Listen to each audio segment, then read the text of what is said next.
What's up, Gatekeepers? Welcome back to Weekly Soap Chronicles, your one-stop shop for all the juicy drama, wild twists, and shocking moments from beyond the gates.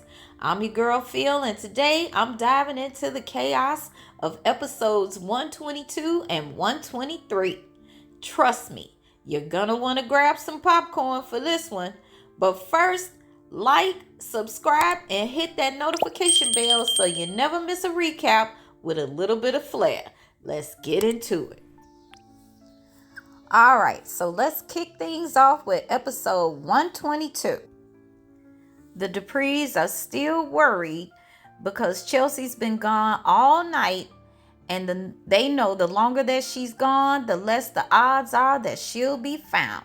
Vernon tells them that the FBI are on it. Naomi comes in to let them know that Jacob got a warrant to check out Allison's credit card purchases. Then Nicole is served with papers from Ted trying to delay their divorce, asking for a full audit to ensure everything is split 50-50. She also informs them that his attorney is Bill. Of course, they all turn and start glaring at Bill. Bill's sitting there like, la-da-dee, la-da-da. Then, of course, they all snap. How could you? What are you doing? You're wrong. Yada, yada, yada. Bill says, I'm just doing my job. The man came to me because he does not want this divorce, and he gonna do anything and everything to try to slow walk it through the system. He still loves you, Nicole. Nicole says, remember when I told you I was the fixer of this family? Now I am, so stay out of it. Bill says if he didn't come to me, he would have went to another attorney. And wouldn't you rather for it to be in-house as opposed to some outside attorney getting all into everybody's business? Not too much they could say after that. We move on. Meanwhile, Law and Order Jacob is telling Junior Detective Cat that he was able to get a warrant for Allison's credit card purchases and have found an address where she may be holding Chelsea. Cat, of course, I want to come. Jacob, no, you can't come. It's a investigation. You know what I'm saying? You may get hurt. No, please, please, please. And Jacob caves like he always does when it comes to Cat. He can't do nothing with that girl. Meanwhile, at the creepy cabin, Allison is ready to make the ultimate commitment and marry Chelsea. Of course, Chelsea is like, oh hell, I ain't getting ready to marry you. Besides that, you already married. Well, not exactly. I paid Craig off to pretend like we were a couple because you initially said that you were into dudes. Okay then, well, we can't get married because we need to get to the courthouse and the justice of the peace. Well, no, we don't need to do that because I already got my ordained license online. I took some online classes and now I'm ordained. Okay, but what about witnesses? Okay, we need witnesses. Nope, we got the ultimate witness, and that witness is God. But I don't care what you say because I'm not marrying you. Oh, yes, you are. And Allison pulls out a knife and threatens her. So, of course, Chelsea says, all right, I'll marry you. Allison, who is already dressed in her wedding gown, says that Chelsea needs to look pretty for their wedding. So she puts lipstick on her and the veil and starts the wedding ceremony. Allison pledges to make this home a sanctuary and says she'll be by her side every minute of every day. Talk about psychotic, okay? Chelsea vows to treat Allison the way she treats her and to bring the values she was raised with into their marriage. She tears up because, of course, she is like, oh my gosh, I'm in a nightmare. And Allison cries happy tears and declares them wife and wife. Meanwhile, at the country club, Andre and Ted discuss Chelsea's disappearance. Ted thinks he should offer support to Nicole. Andre is like, the only way you want to impress Nicole is if you help find Chelsea. Ted wishes he knew where Chelsea was, but obviously he does not. Andre doesn't think his uncle needs to pursue Nicole. He then brings up the changes in his relationship with Danny and says the situation that's going on with Chelsea is kind of working out for them, deepening their connection. Now, at the same time, Leslie and Eva are meeting up with Vanessa. Leslie can't wait to move in and paint the house a magenta so the neighborhood could know that a new queen bee has moved in. Vanessa lets her know that, wait a minute, you won't be moving anywhere anytime soon, because the homeowners have said that they needed another 90 days to be able to find a place of their own. So she gonna have to find somewhere else to live in the interim. Leslie, of course, is not happy about that. And Eva says, Ma, tell me one thing Fairmont Crest has that no other community does. And Leslie points right over to Ted. Eva says she could move somewhere else and make friends. But Leslie say, I got Mona and Jan. And Eva say, no, you don't. Okay? Because they stopped being her friend when they found out all the stuff about Ted and Eva. Later, Eva talks to Ted and discusses what's going on with Nicole and the family in Chelsea. And then she says to him, can you stop my mama from buying a house in Fairmont Crest? Because if anyone can stop her from doing it, it's you, because you the only one in town she listens to. Ted says he'll see what he can do. Then Ted gets a text from Bill basically telling him, if you're thinking about coming over to the mansion, don't. She just got served them divorce papers, and it's a lion's den over here, so steer clear. So Vanessa shows up at the Duprees to tell them that the homeowners of the house that Leslie wants to move to added a clause allowing them to stay in the house for another 90 days. Bill thinks that's a good idea.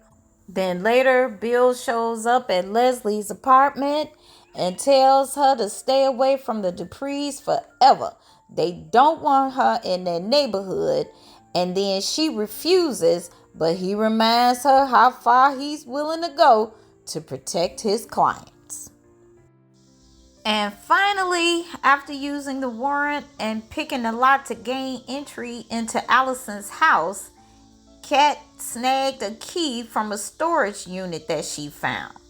And they also found a thumb drive which has fantasies about Chelsea on them that date back several years, which means that Allison has been plotting this for a minute now.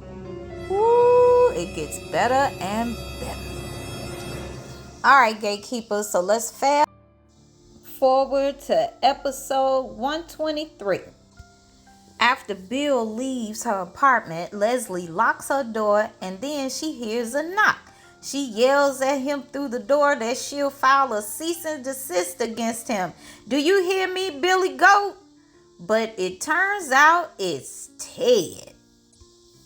She jokes that he must be there to take her out to dinner, but then assumes that he's Bill's closer, and he, of course, is like, I don't know what you're talking about.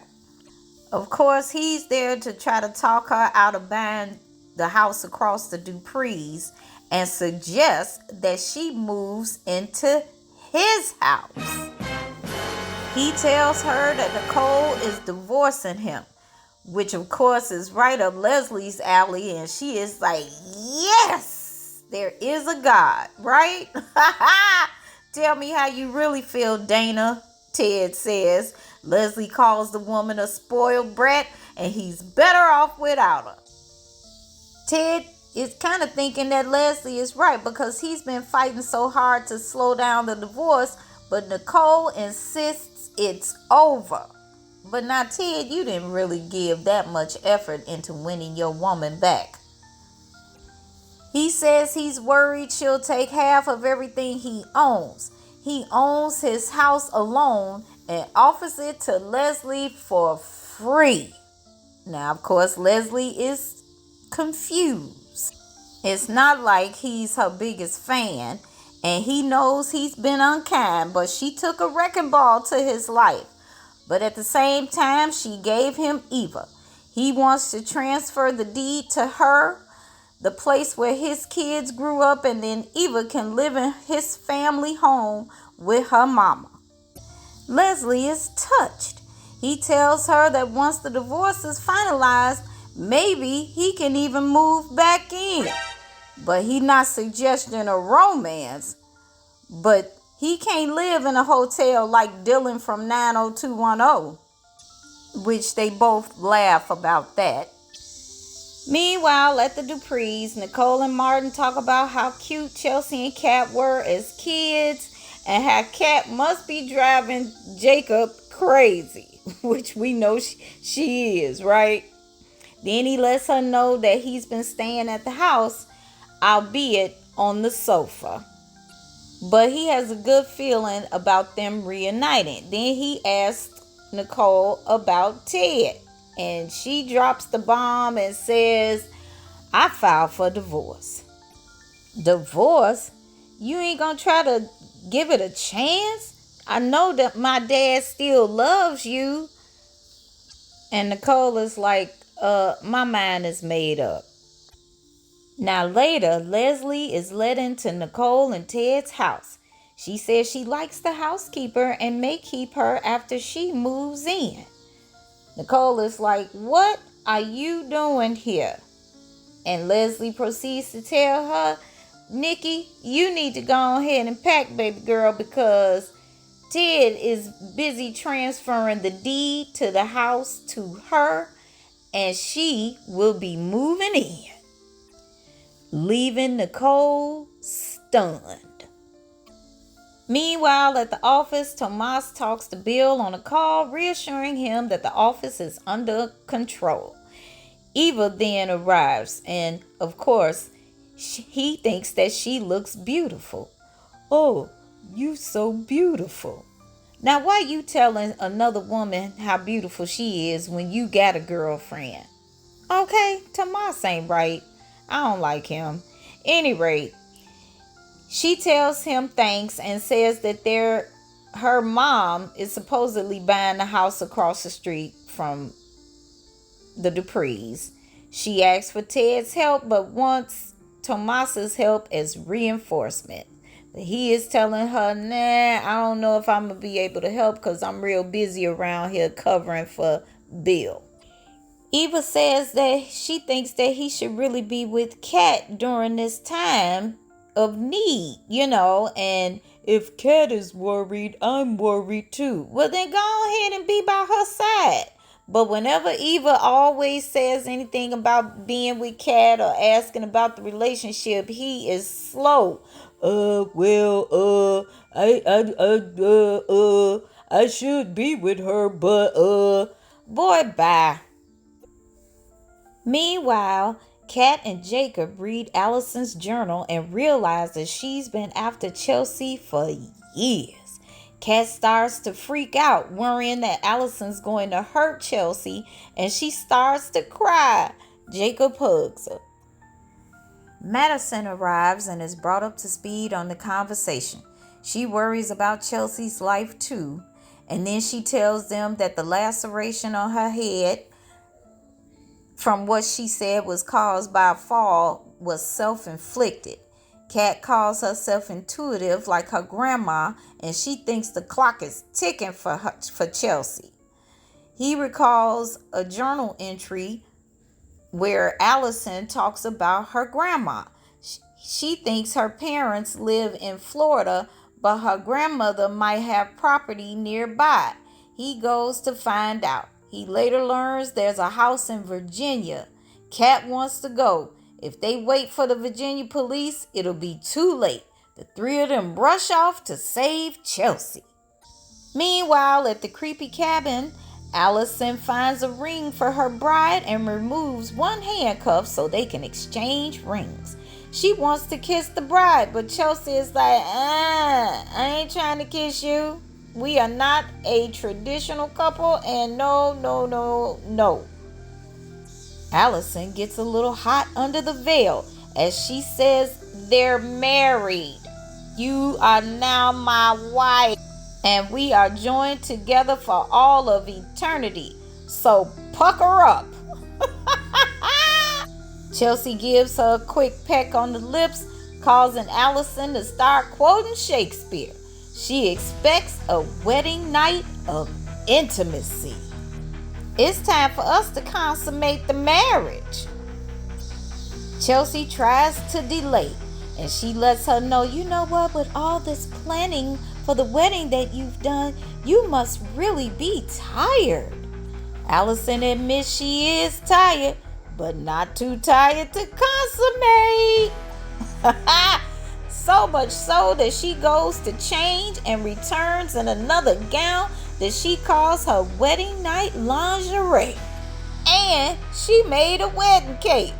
Now Chelsea was looking at that knife and says, I'll cut you a slice and serve it to you. But Allison's like, no.